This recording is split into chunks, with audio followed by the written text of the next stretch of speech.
तरह के मतलब अकादमिक कार्यक्रमों में समय निकाल लेना, आप सोचिए कितनी बड़ी बात होती है।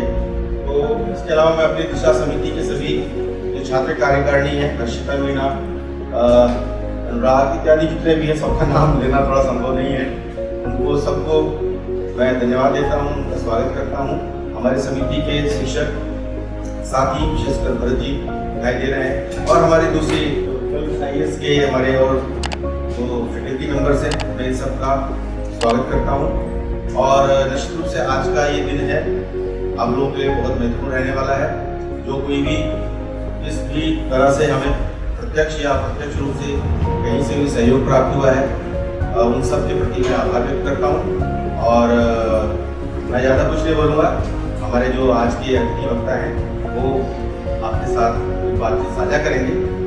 पुनः मैं सबके प्रति आभारी हूँ, धन्यवाद। If I just like tell Hindu's magnificently intrinsic personality, then I have to praise the entire ocean on this, and still I'll be eager to know more and more about him. So I'd like to welcome you, sir, without wasting much time. Sir, please come and guide us through this fascinating topic.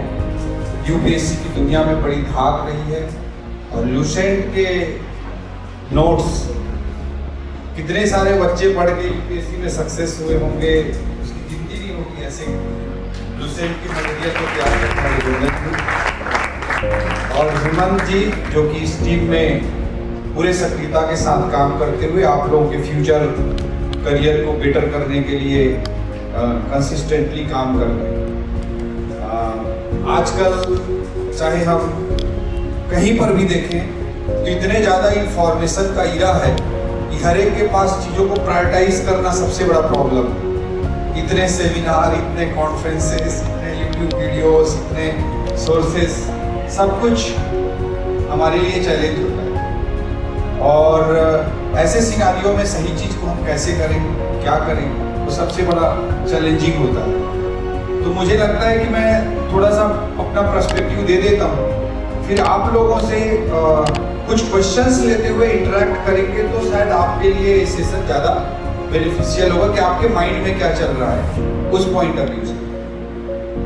तो जैसे मेरी journey के basis पे, मेरे experience के basis पे मैं बताने की कोशिश करूँगा आप लोगों को कि जर्नी क्या रही है, और उस एक्सपीरियंस के बेसिस पे मैं आप लोगों के लिए क्या सोचता हूँ। मैं छत्तीसगढ़ का एक छोटा सा गांव है बायन करके, रायगढ़ डिस्ट्रिक्ट में, वहाँ पे पैदा हुआ। और जब मेरे पिताजी गवर्नमेंट स्कूल में टीचर थे, और जब मैं 7.5 साल का था तो उनका डेथ हो गई।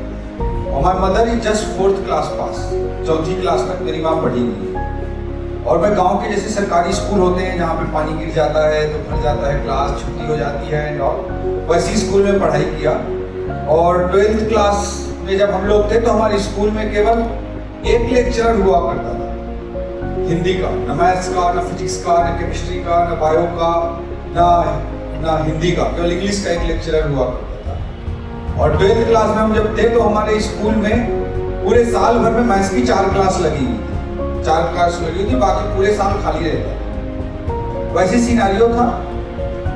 और जब मैं अपनी माँ के पेंशन के लिए डिस्ट्रिक्ट हेडक्वार्टर जाता था, ब्लॉक एजुकेशन ऑफिसर का ऑफिस होता है, वहाँ पे पेंशन बनता है किसी टीचर की डेथ हो जाती है तो उसके फैमिली का, तो उसके लिए मैं जाता था ब्लॉक एजुकेशन ऑफिसर के ऑफिस में, तो काम ही नहीं हो रहा था। At that time I was just 11 year old. तो मैं अपनी माँ के साथ एक दिन फिर हम कलेक्ट्रेट चले गए, वहाँ पीओ ऑफिस का, ब्लॉक एजुकेशन ऑफिसर का प्यून बोला कि तुम जा कलेक्टर के पास बोलो बेटा, तब कुछ होगा। तो मैं कलेक्टर के पास गया, मैं और मेरी माँ, और कलेक्टर ने बहुत जोर से डांटा डिस्ट्रिक्ट एजुकेशन ऑफिसर को, ये छोटा बच्चा आया है और इनके तुम पेंशन प्रकरण नहीं बना रहे हो। और उसके 2 दिन बाद मेरी माँ का पेंशन केस बन गया। तो उस समय तो मैं 11 साल का था and I was very impressed कि भाई ये कलेक्टर बड़ा तोप चीज होता है, बोलता है तो कुछ हो जाता है। जैसे रूरल इंडिया में एक फीलिंग होती है, लाल बत्ती में लोग उसको देखते हैं, बड़ा उसका डिस्ट्रिक्ट हेडक्वार्टर बड़ा बंगला होता है, उसका ऑफिस सबसे बड़ा ऑफिस होता है डिस्ट्रिक्ट का। बस इम्प्रेस्ड कि बड़ा तोप चीज है कुछ। तो उसी समय मेरे मन में भैया कलेक्टर बनना चाहिए।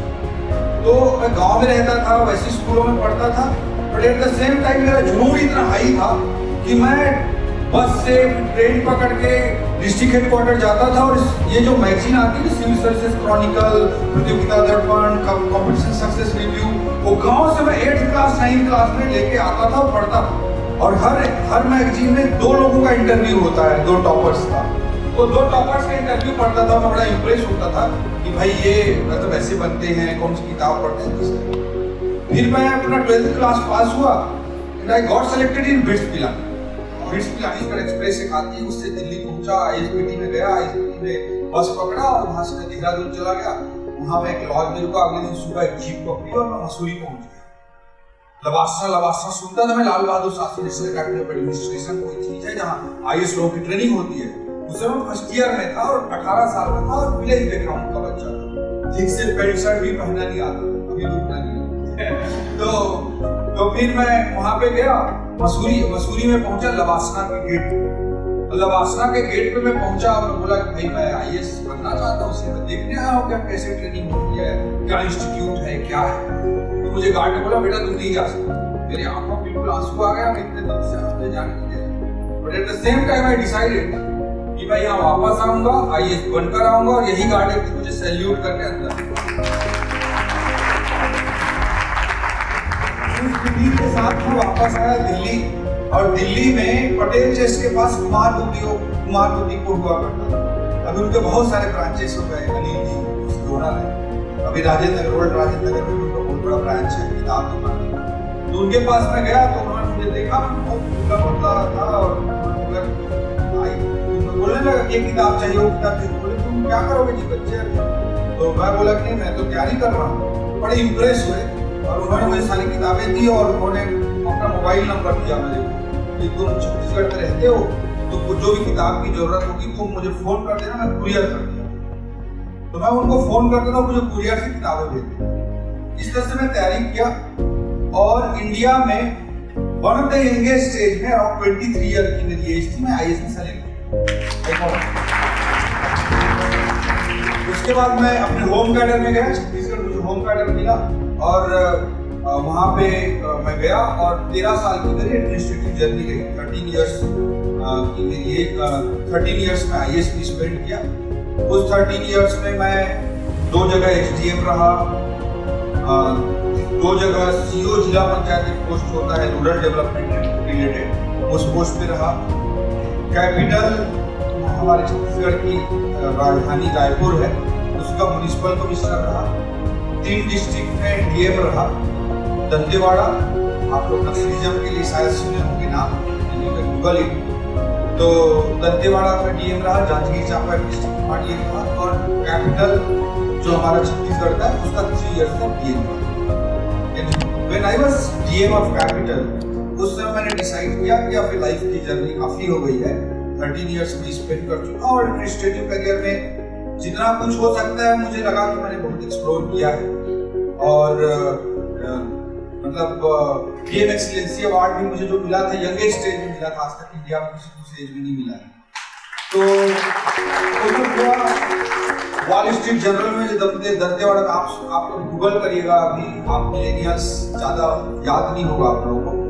एक सीआरपीएफ की घटना हुई थी, आपको पता होगी, जिसमें 76 जवान की हत्या हुई, एक सिंगल इंसिडेंट।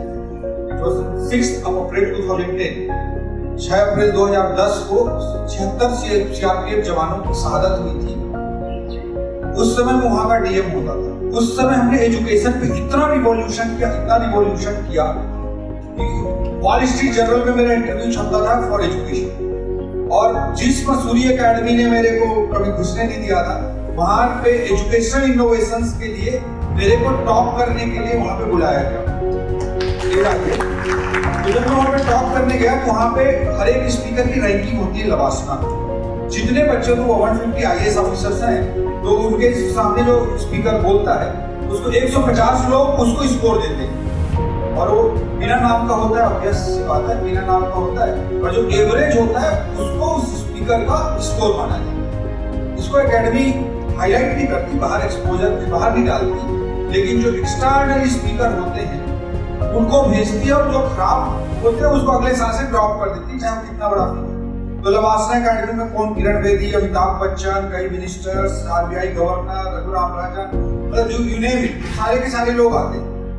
और मुझे मसूरी अकेडमी में जब पहली बार गया तो I was top scorer in my as a student. उसके बाद मुझे 10 बैच को 10 बार आईएएस के बैच को एड्रेस करने के लिए मसूरी अकेडमी ने बुलाया और मुझे 10 कप मिले हैं। वो कप मैं बड़े सजा कर आई डिसाइडेड कि पॉइंट ऑफ टाइम में कि भाई मैं यहाँ कोई पॉलिटिकल टॉक करने में नहीं आया हूँ, ना कि आपकी पॉलिटिकल आइडियोलॉजी को मैं कोई पिन करने आया हूँ। आपकी पॉलिटिकल आइडियोलॉजी आप इंडिपेंडेंटली अपनी जगह रख सकते हैं, उसके लिए आप पूरी तरह से इंडिपेंडेंट हैं। मेरी पॉलिटिकल आइडियोलॉजी अलग हो सकती है, आपकी अलग हो सकती है। ये आप लोग फ्यूचर के लिए talk, it's not political talk. और एक पॉइंट पे मैंने एडमिनिस्ट्रेटिव करियर में फील किया कि हम जो बोलते हैं कि इंडिया की जो डेमोक्रेसी उसमें हम लाइक करें या डिसलाइक करें, लव करें या हेट करें, पॉलिटिक्स इज मोस्ट इम्पोर्टेंट। हम उसको पसंद करें या ना करें, उसको क्रिटिसाइज करें, व्हाटएवर, आई रियलाइज हो सकता है दूसरा रियलाइज और आप उसके लिए स्वतंत्र हैं। और लेकिन हम उसको क्या क्रिटिसाइज करते रहते हैं कि नाली है, उसमें गंदगी है, कीचड़ है, इस दैट। तो मैंने फील किया कि भाई उसको जब सबसे इंपॉर्टेंट है वो सिस्टम का, तो उस चैलेंज को एक्सेप्ट करना चाहिए। और इस सोच के साथ और एक प्लेटो का एक स्टेटमेंट है कि जब अच्छे लोग राजनीति में भाग नहीं लेते हैं उसका पहला दुष्परिणाम होता है कि बुरे लोग अच्छे लोगों पर शासन करते हैं। तो that's why I took the call कि मुझे पॉलिटिक्स में आना चाहिए, इस चैलेंज को एक्सेप्ट करना चाहिए। और 13 इयर्स की मेरी आईएएस की सर्विस हुई थी और 24 इयर्स की सर्विस मेरी बची थी। Then I resign from IAS and now I am in active politics. और एक्टिव पॉलिटिक्स में होना है और मेरे कुछ और पैशन है, मैंने नए पैशन डेवलप किए। आई रिजाइन फ्रॉम आईएएस इन 2018। उसके बाद मैंने एग्रीकल्चर करना चालू किया। तो I am a farmer now, ठीक है, एक फार्मर के रूप में भी काम करता हूँ। गांव में कोकोनट और चीकू और बनाना की फार्मिंग करता हूँ। और वहाँ गांव में मैंने मोबाइल के 3 टावर लगा रखे हैं और बूस्टर है और आपकी डेली से बेटर नेट स्पीड है। और वहाँ से मैं स्टॉक मार्केट भी हैंडल करता हूँ। और मैं फ्री यूथ को कोच करता हूँ कि सेल्फ डिपेंडेंसी यूथ की बने। मुझे बड़ा दुख होता है कि हमारे एजुकेशन सिस्टम में क्लास 1 से हम पढ़ाई करना चालू करते हैं, 10th पहुंच जाते हैं, 10th के बाद हम पहुंचते हैं 12th पहुंच जाते हैं, 12th के बाद क्या करना है तो कॉलेज करना है, तो कॉलेज करने आ जाते हैं, कॉलेज में क्या करना है तो ग्रेजुएशन करने लगते हैं, ग्रेजुएशन के बाद क्या करना है तो पोस्ट ग्रेजुएशन करना है, इसलिए सब पोस्ट ग्रेजुएशन करने लगते हैं। और फिर कोई पूछता है कि आप लाइफ में करना क्या चाहते हो, हम भी सोचने लगते हैं पोस्ट ग्रेजुएशन करने के बाद करना क्या चाहते हैं। तो this is the biggest problem in our education system, जो मेरे को फील होता है।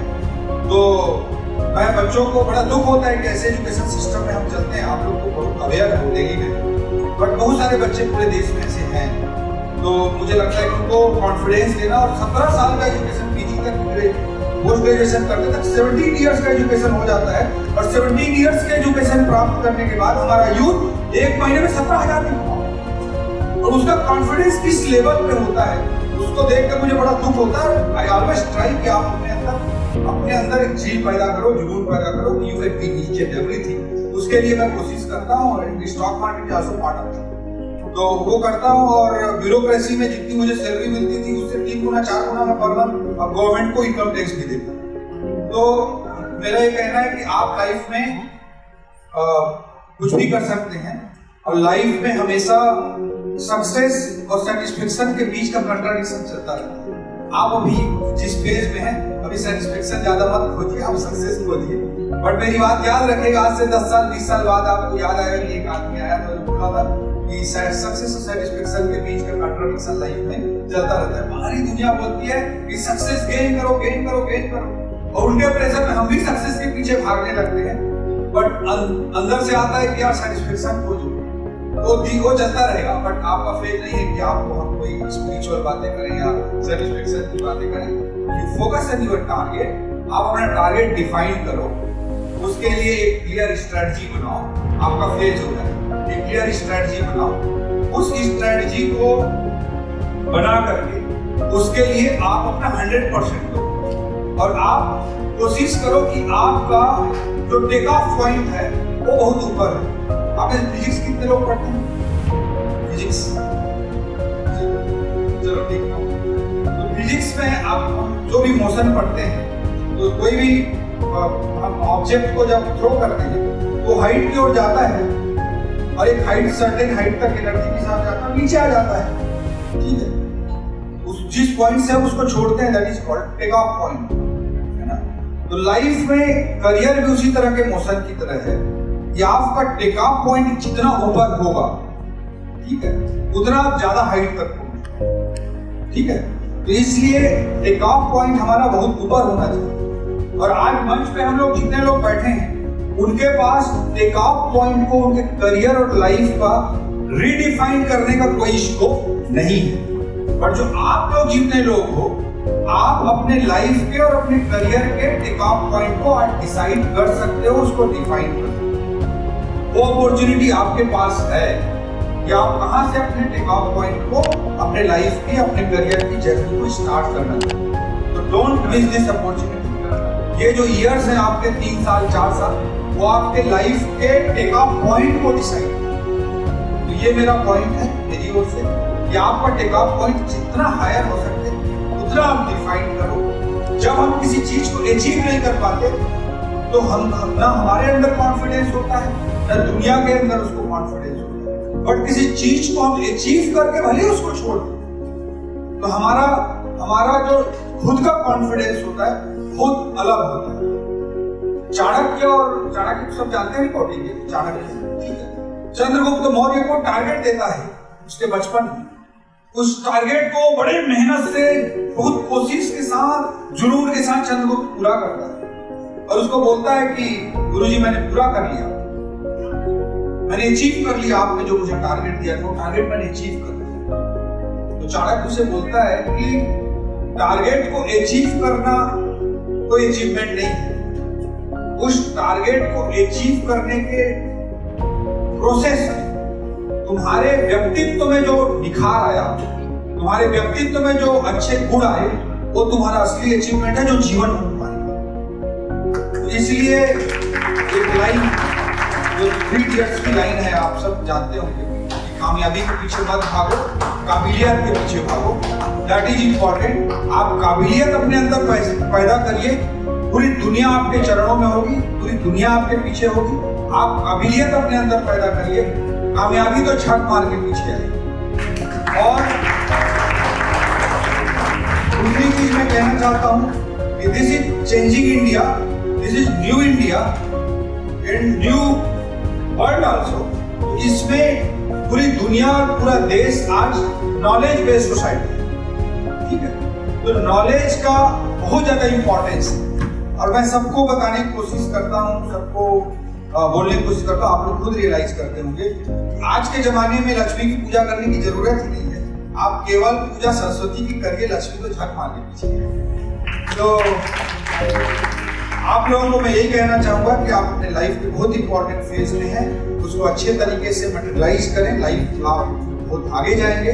और एक चीज और मैं डिफाइन करना चाहता हूँ कि सक्सेस जो होता है उसको सेलिब्रेट करने के लिए पूरी दुनिया आती है हमारे पास, बट फेल्योर जो होता है उसके साथ कोई नहीं होता, वो अकेला होता है।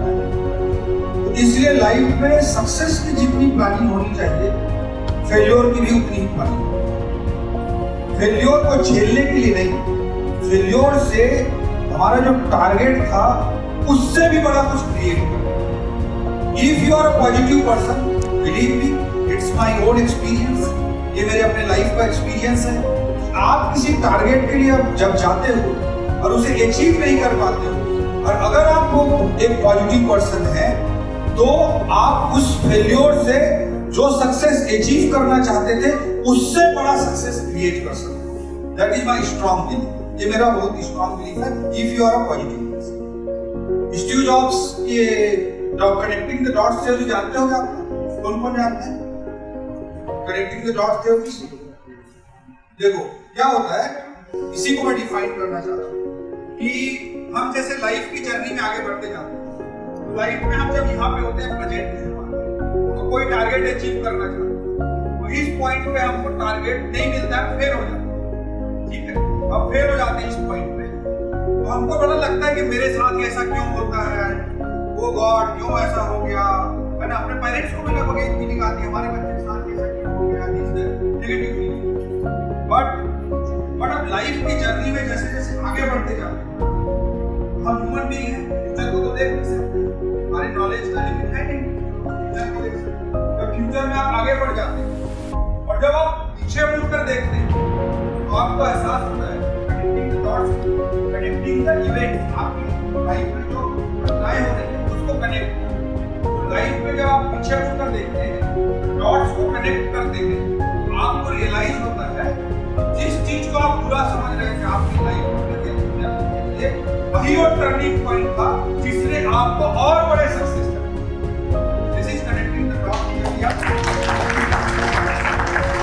मैं थोड़ा सा एक लाइन जोड़ना चाहता हूं कनेक्टिंग द डॉट्स कि if you are a positive person then dots will be connected positively in your life, and if you are a negative person then dots will be connected negatively in you.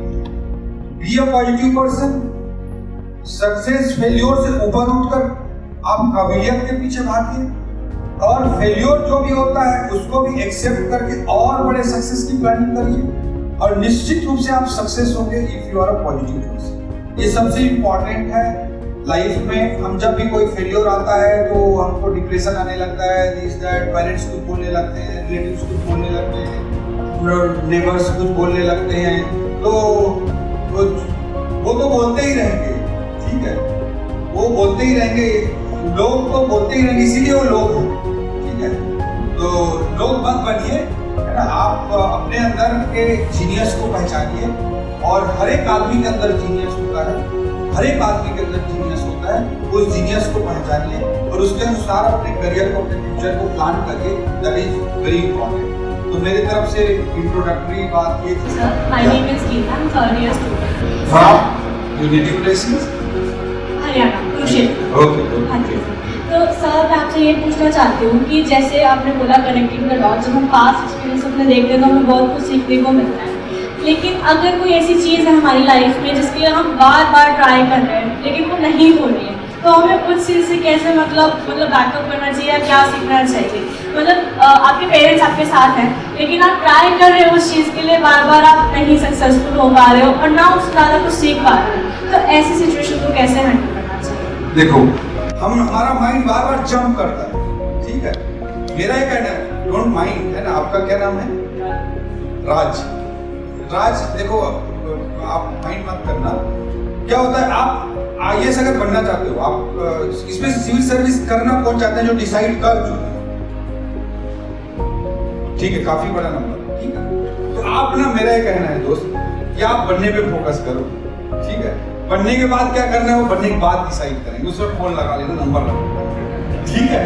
तो हमारा focus clear होना चाहिए, ठीक है, कि अभी हम करना क्या चाहते हैं। हम अननेसेसरी जंप कर रहे हैं, तो जंप करने से बचना चाहिए। You focus in how to become eyes.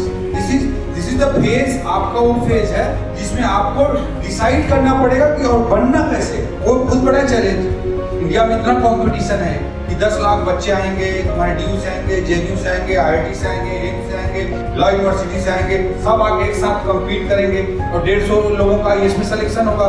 बाकी सब सर्विस मिलाओगे तो 700-800 लोगों का सिलेक्शन होगा, तो 9,99,200 बच्चे तो फेल ही होने हैं, 800 बच्चे सेलेक्ट होने हैं, मैथमेटिक्स, ठीक है। तो उसके लिए हमको अपने आप को प्रिपेयर करना पड़ेगा और उस माइंडसेट में जाना पड़ेगा कि हाउ टू एक किलिंग इंस्टिंक्ट पैदा करनी है, ठीक है। आप फोकस करो उस पर। मेंस हुआ, मेंस का इंटरव्यू कॉल हुआ, फिर मैं IAS में सेलेक्ट हो गया, मार्कशीट देखा, तो फिलोसफी सेकंड पेपर जिसको मैं टारगेट करके दिया था, उस पेपर, उस अकेले पेपर में 300 में 192 आए, ठीक है। मेरे को फिलोसफी आती है नहीं आती है, कितना पढ़ा हूँ कितना नहीं पढ़ा हूँ, कौन किताब लिखा है, कौन PhD किया है, कौन थीसिस लिखा है, उससे मेरे को क्या मतलब। मेरे को आया ना 190, दैट्स इट, नमस्ते, ठीक है। यूपीएससी में सेलेक्ट हो गया। जब मैं सेलेक्ट हुआ, अब गए मसूरी। अब मसूरी में पब्लिक एडमिनिस्ट्रेशन का एक पेपर होता है, पूरे साल चलता रहता है पब्लिक एडमिनिस्ट्रेशन पेपर। अब उसका जो गोल्ड मेडल होता है वो सबसे बड़ा प्रेस्टिजियस माना जाता है। और पब्लिक एडमिनिस्ट्रेशन सब्जेक्ट से वहां सेलेक्ट होके अराउंड 30 स्टूडेंट्स आए थे, ठीक है। और जिस दिन लवासना का गोल्ड मेडल डिक्लेयर हुआ पब्लिक एडमिनिस्ट्रेशन का, वो गोल्ड मेडल मेरे को मिला।